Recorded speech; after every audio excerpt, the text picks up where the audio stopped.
What's going on, everybody? Welcome back.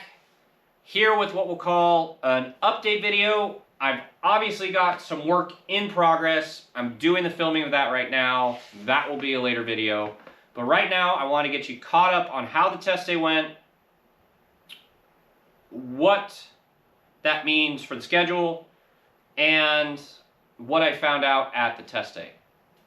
So first and foremost, the test day started pretty poorly. I just somehow completely missed the fact that the paintball tank and regulator had backed itself loose. Even though the air tank had pressure, the actual set point for the regulator had backed itself off.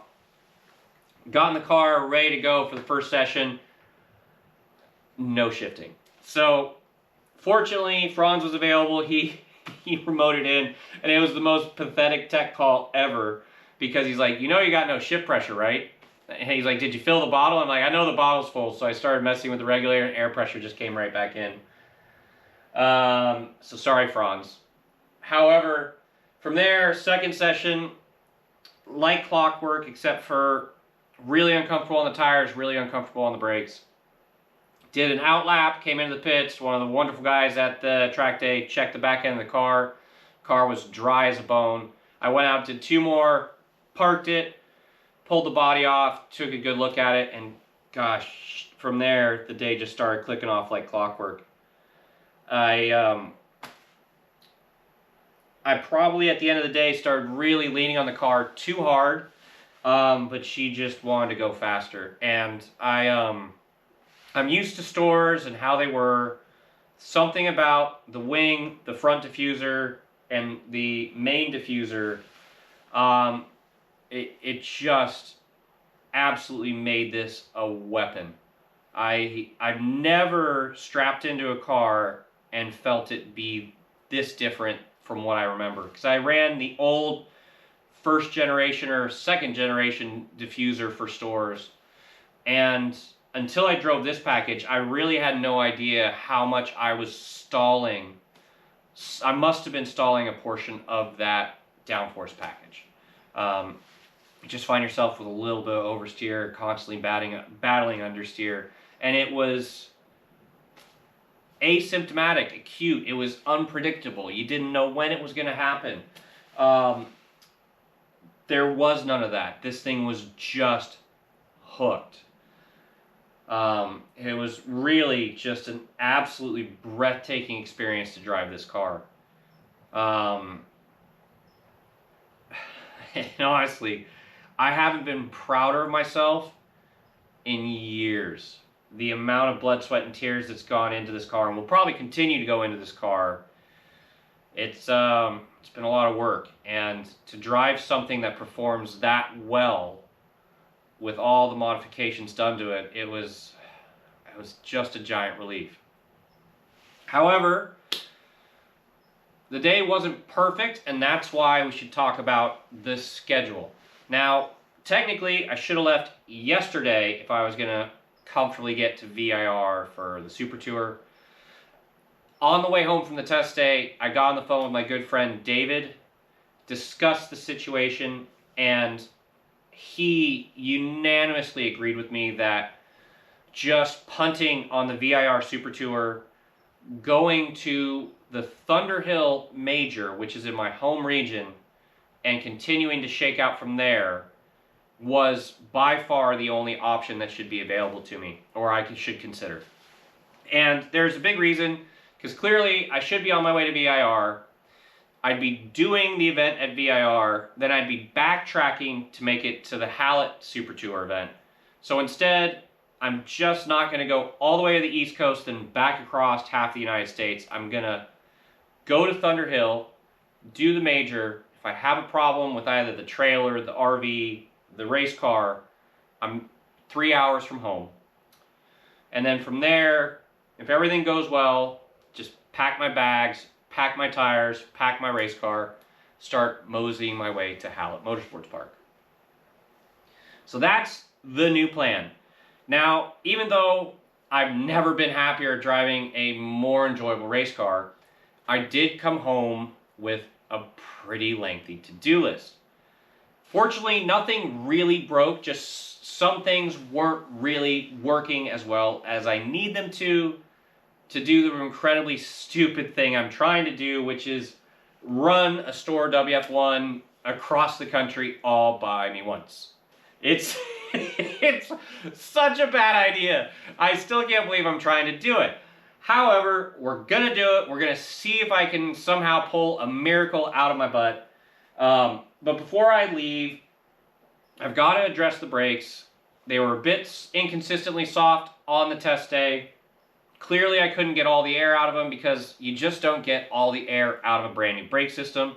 But there was a bigger problem, and that bigger problem is I had to crash the brake bias to the front of the car to get any kind of heat into the rear brakes.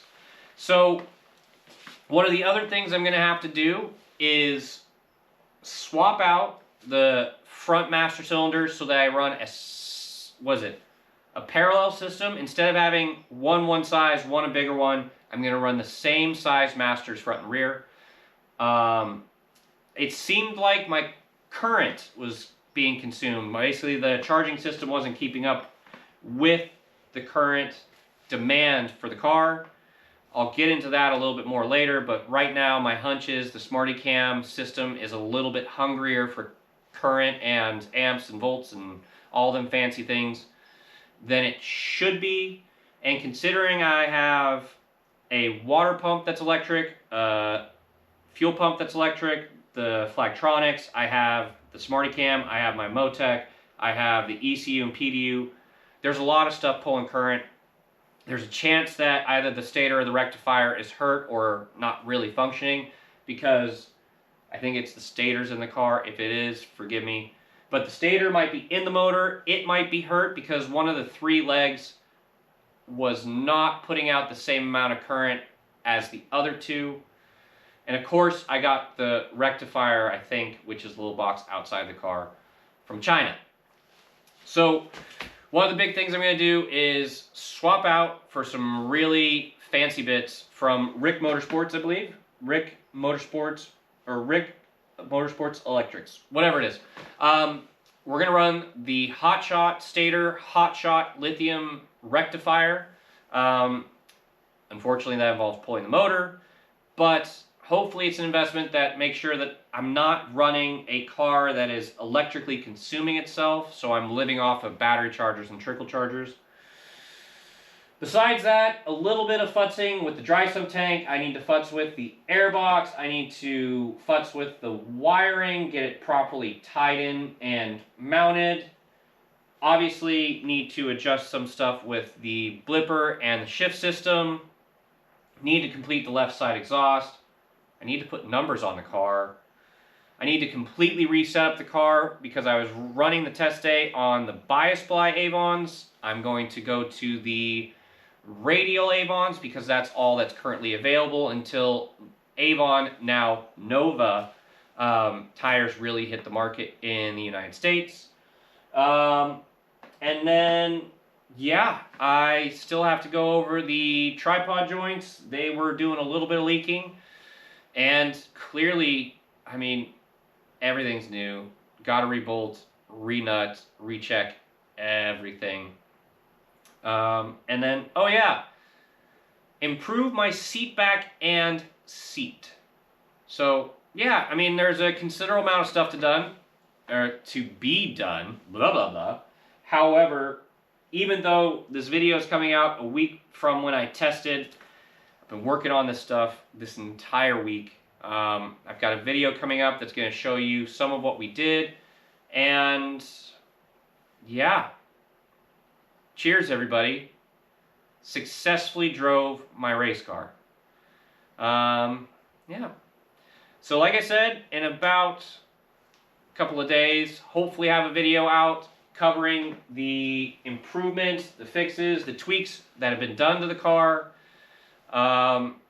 In a little over, or no, a week from today, we'll be at Thunderhill Raceway Park running my first SCCA event, and hopefully this girl will run like clockwork and give me the confidence to go to Hallett Motorsports Park and continuing trying to travel around the United States with the, well, not the, but one of the most difficult cars to maintain.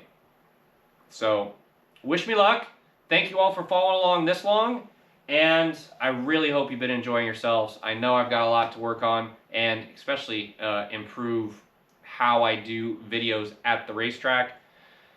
But gosh, I wish you guys could understand how anxious I was during that first test day. I didn't stop shaking. It was it was pretty nerve-wracking because everything could have gone tits up. I could have burned the car down right there on the spot, and then I would have just been sending you guys a video.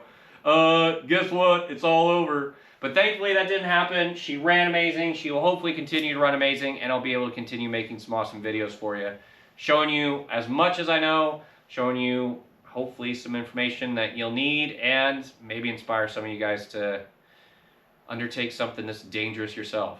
But in the meantime, have a great rest of your night. Thank you for watching, and if you can, hit the like button and subscribe if you haven't.